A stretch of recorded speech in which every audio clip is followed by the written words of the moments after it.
It was not a pleasant day.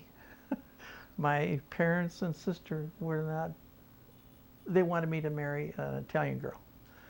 And so it was not a real happy day. It's been happier ever since, but it was kind of a sad day in some ways.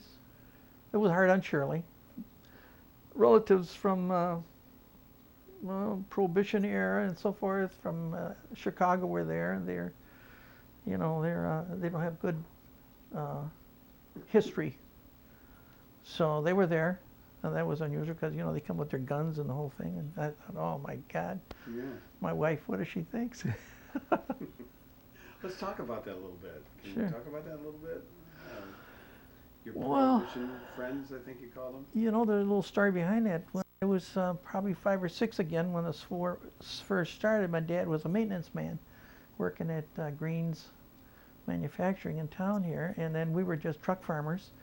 But because we were on a farm and knew a lot of farmers, they had contacts with cattle, where they raised cattle, and instead of reporting the cattle every time they had a calf, they'd just report when it died, and then they'd raise it out in a field, in the woods, so nobody knew where the young calves were.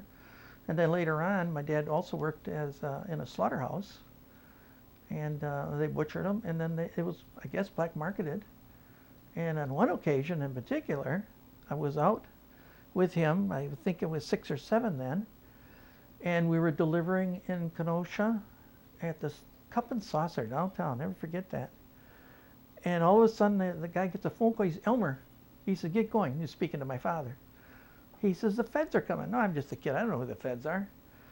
So, bam, we're in this Model T4, we're buzzing down in Kenosha, and all of a sudden my dad goes off the road. He knew all the farmers and where they kept the cattle, so he drove down there, crosses some rivers, and sure enough, there's these lights are coming behind us. It was the feds chasing us. Well, okay.